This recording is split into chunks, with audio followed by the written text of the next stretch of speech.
Hello friends, good morning. Welcome in JDIS academy. JDIS academy friends, आप सभी का स्वागत है।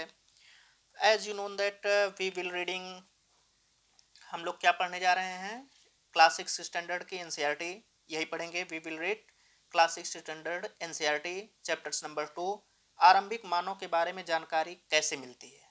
कल का लेक्चर हमने कहाँ पर ख़त्म किया था? कल का लेक्चर हमने बताया था कि आखेटक खाद्य संग्राहक समुदाय के लोग एक जगह से दूसरी जगह पर क्यों घूमते थे। इस कॉन्सेप्ट को हम लोगों ने पूरा का पूरा विस्तार पूर्वक फ्रेंड्स कवर किया था। आज हम लोग क्या कवर करेंगे? आरंभिक मानव के बारे में जानकारी कैसे मिलती है, कैसे हम उनको लेते हैं, कैसे उनको जानकारी मिलती है। ठीक है फ्रेंड्स, आगे बढ़ने से पहले आप लोग चैनल पर अगर नए हो तो कृपया करके सब्सक्राइब कर लीजिएगा, बेल आइकन की बटन को क्लिक कर लीजिएगा ताकि हम जो भी यहाँ पर वीडियो पोस्ट करें वो आप लोगों तक एकदम बेहतरीन ढंग से नोटिफिकेशन पहुँचे। और जितना हो सके आप लोग शेयर, सब्सक्राइब, लाइक करना ना भूलें। विधिवत पढ़ें, बेहतरीन ढंग से पढ़ें। और एक सब्सक्रिप्शन पर यहाँ पर निःशुल्क क्लासें पूरे सब्जेक्ट की मिलती हैं, कोई आपको चार्ज नहीं देना है। फ्रेंड्स, आगे हम लोग स्टार्ट करते हैं।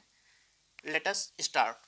आरंभिक मानव के बारे में जानकारी कैसे मिलती है, हमने आपको क्या बताया था? आप याद करिए, थोड़ा सा रिकॉल करिए। हमने आपको चैप्टर नंबर फर्स्ट पढ़ाते समय, उसका लिंक मैं डिस्क्रिप्शन बॉक्स में दे दूंगा, पढ़ाते समय हमने आपको बताया था इतिहास की जानकारी हमको कैसे मिलती है, इतिहास को कैसे समझते हैं। हमने वहां पर आपके सामने दो स्रोत बताए थे, एक पुरातात्विक, एक साहित्यिक। पुरातात्विक मतलब उत्खनन होता है, वहां पर सिक्का, पुरातात्विक सामग्री इत्यादि वस्तुएं मिलती है।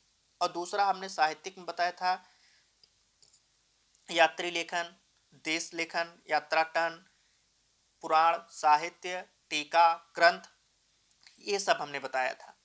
और उसी से हमको जानकारी मिलती है। तो फ्रेंड्स आइए हम लोग देखिए, यहाँ पर पत्थर वगैरह है, हम लोग स्टार्ट करते हैं। आरंभिक मानव की जानकारी कैसे मिलती है, ये देखिए यहाँ पर क्या है। आरंभिक मानव की जानकारी कैसे मिलती है?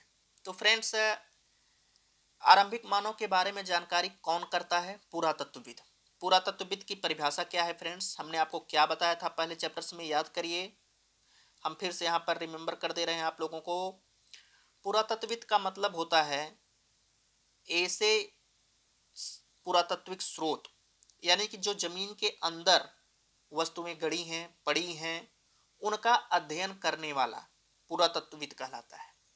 यानी जमीन के अंदर पड़ी हुई सारी ऐतिहासिक सामग्रियों को खोद करके निकालना, उन पर अध्ययन करना, अनुसंधान करना, उनकी वास्तविकता को पब्लिक के सामने लाना ही क्या कहलाता है? पुरातत्वविद कहलाता है। ये क्या करता है? बीती हुई बातों को, बीती हुई बातों के बारे में, मानवीय सभ्यता के बारे में जानकारी इकट्ठा करता है। कैसे करता है? स्रोतों की सहायता से। हमने आपको पहले भी बताया था स्रोत दो तरीके के होते हैं इतिहास को जानने के। एक होता है साहित्यिक स्रोत, दूसरा होता है साहित्यिक में क्या आता है? साहित्यिक स्रोत में जैसे आता है पुराण, ग्रंथ, टीका, यात्री लेखन, ये सब आता है। और दूसरा क्या है? पुरातात्विक स्रोत है, जिसमें क्या आता है? पांडुलेख, अभिलेख, पांडुलिपि, अभिलेख, सिक्के, जमीन के अंदर दबी वस्तु आदि। पांडुलिपि किसकी बनती है? हमने पहले चैप्टर्स में आपको बताया था, आप लोग रिकॉल करिए। पांडुलिपि हिमालय में भुर्ज नामक वृक्ष की छाल से बनती है, उससे विशेष रूप से तैयार की जाती है। भोजपत्र उसी को कहते हैं, इसको मैन्युस्क्रिप्ट भी कहा जाता है। अभिलेख किसका बनता है? धातु या ठोस की, धातु या पत्थर की ठोस सतह होती है जिस पर लिखा जाता है राजा का आदेश वगैरह, और वो इतनी जल्दी नष्ट नहीं होती, मिटती नहीं है। तो ये इतिहास को जानने का स्रोत हो गया। पुरातत्वविद इसी स्रोतों की सहायता से क्या करता है? जानता है। क्यों करता है? अतीत के पुनर्निर्माण के लिए या इतिहास को जानने के लिए। ठीक है, हमारा अतीत कैसे था, उसका पुनर्निर्माण कैसे होता है, इतिहास कैसे था, उसको जानने के लिए पुरातत्वविद ये कार्य करता है। कैसे मिलती है?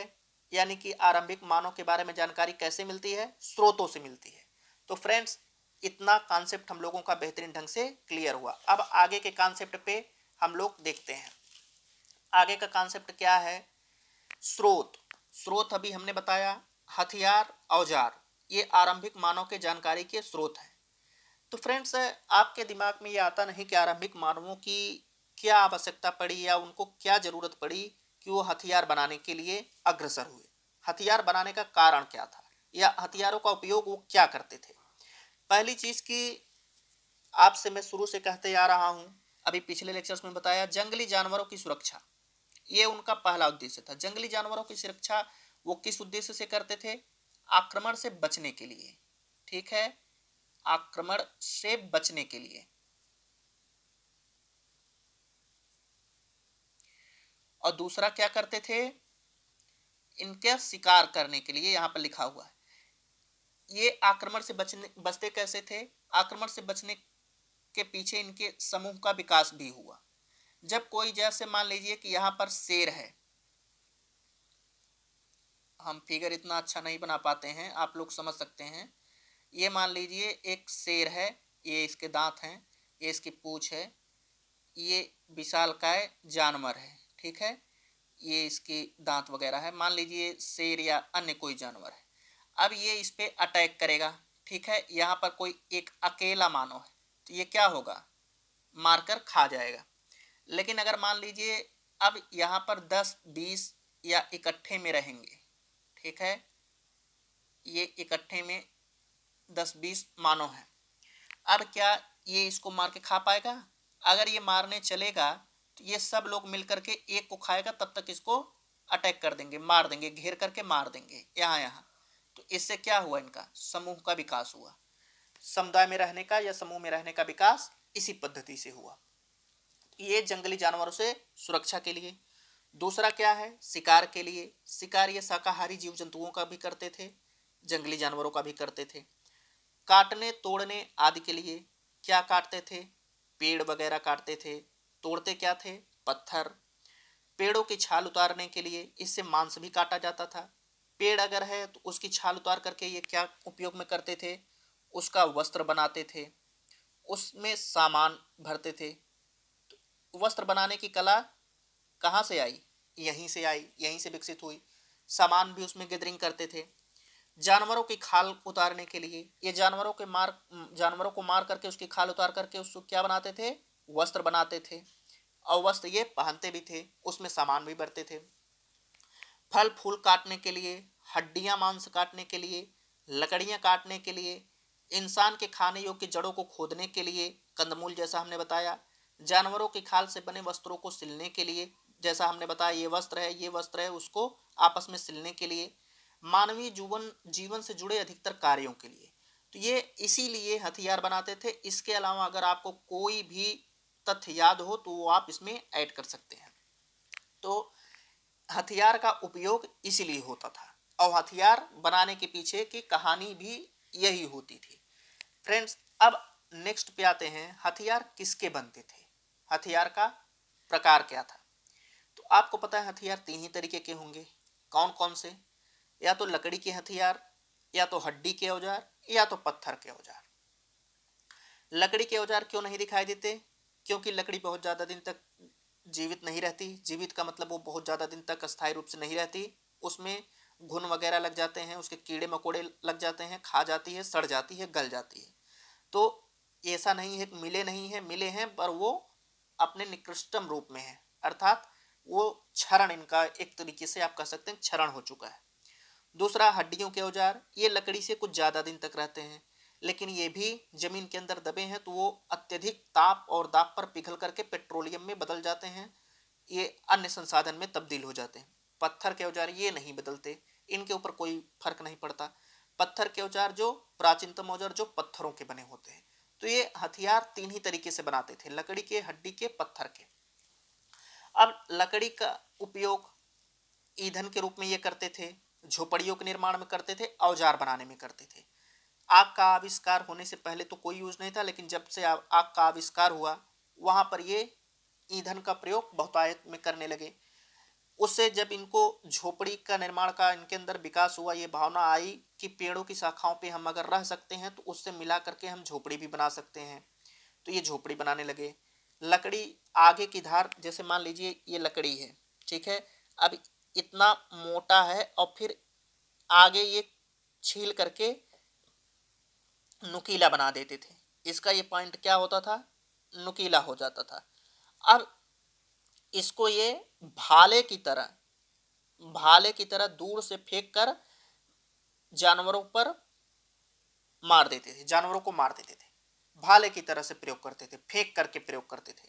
तो ये लकड़ी का उपयोग होता था। दूसरा, पाषाण औजारों का निर्माण कैसे होता था। ये बहुत बड़ा कॉन्सेप्ट है फ्रेंड्स, आइए हम लोग इसको देखते हैं। यहाँ पे देखिए आपका जो ये कॉन्सेप्ट है, क्या कॉन्सेप्ट है, आरंभिक मानवों के बारे में जानकारी कैसे मिलती है। ये देखिए पत्थर से बने औजार, जैसा कि मैंने बताया ये प्राचीनतम पत्थरों से बने हैं। इन्हें कई हजार साल बाद बनाया गया। ये क है, ख को कई हजार साल बाद बनाया गया, ग को इन्हें और बाद में बनाया गया, फिर घ को इन्हें लगभग 10,000 साल पहले बनाया गया, अंगा को ये प्राकृतिक पत्थर हैं। ये कैसे संस्कृतित हुए, कैसे ये अपने रूप में परिवर्तन लाए, कैसे इनके रूप में परिवर्तन हुआ, ये सब हम लोग देखते हैं। यहाँ पर जैसे अभी हमने पढ़ाया आपको, इनमें से कुछ औजारों का उपयोग फल फूल काटने, हड्डी मांस, ये पूरा का पूरा कॉन्सेप्ट क्या है, हथियारों का जो उपयोग होता था वो किस लिए होता था, जो हमने आपको इतना सब लंबा चौड़ा हमने आपको बताया, ये सब देखिए वही सब इसमें लिखा हुआ है।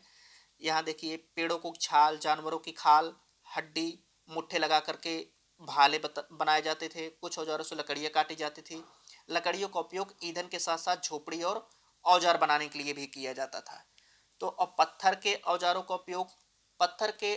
उपयोग जैसे इंसान के खाने योग्य की जो जड़ होती थी, हमने बताया।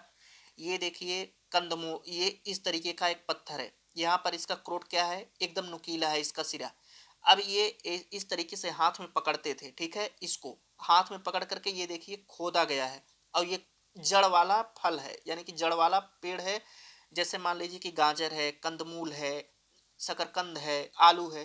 तो इस तरीके से जो प्राकृतिक रूप से उग जाते थे उसको ये लोग खोदते थे, खोद करके खाते थे। अभी हमने बताया कि जानवरों की खाल, पेड़ों की छाल ये उतारते थे, किसके लिए, वस्त्र बनाते थे उसका। तो वस्त्र कैसे बनाते थे, ये देखिए यहाँ पर इसका भी सिरा एकदम इन्होंने नुकीला कर दिया है, सुई की तरह। और ये जानवर की खाल है, इसमें ये चुभोते थे और पेड़ की जो लताएं होती थी उसका ये धागा बनाते थे। और धागा बना, पेड़ की लताएं बहुत मजबूत होती हैं, टूटती नहीं है। और उसमें से ये डाल करके सीखते थे, ये सिलते थे वस्त्र को। इस हिसाब से ये वस्त्रों को तैयार करते थे। तो पत्थर के औजार का जो उपयोग होता है उसका खोदने के लिए, वस्त्र बनाने के लिए, जानवरों के शिकार के लिए इत्यादि के लिए ये करते थे। यहाँ पर आप पत्थर के औजारों का विभिन्न स्वरूप देखेंगे। पहले बड़े आकार में है, फिर उसके बाद और छोटे आकार में, और छोटे आकार में, और छोटे आकार में, फिर और छोटे आकार में। धीरे धीरे धीरे धीरे जब कोई चीज बनती है तो वो उसमें निरंतर सुधार होता रहता है। अब फ्रेंड्स ये पूरा कॉन्सेप्ट आपको क्लियर हुआ। अब हम लोग नेक्स्ट कॉन्सेप्ट पे क्या है, यहाँ पर नेक्स्ट कॉन्सेप्ट है पत्थर के औजार कैसे बनते थे, पत्थर के औजारों का निर्माण कैसे होता था। ये पूरा का पूरा फ्रेंड्स कॉन्सेप्ट है, इसको हम लोग कल देखते हैं। पत्थर के औजार कैसे बनते हैं, उनके बनाने की विधि क्या है, ये हम लोग कल देखेंगे, कल के लेक्चर्स में। इसके बाद इस चैप्टर्स में केवल 2-3 टॉपिक्स और बचा हुआ है, उसको पढ़ाने के बाद हम लोग क्वेश्चन को सॉल्व करेंगे। मिलते हैं फ्रेंड्स कल के लेक्चर्स में। तब तक के लिए जय हिंद, जय भारत। बेहतरीन ढंग से आप लोग रिवाइज करके आइएगा, जो बताएं वो पढ़ के आइएगा, और जितना हो सके आप लोग लाइक शेयर सब्सक्राइब करना ना भूलिएगा। A lot of thank friends.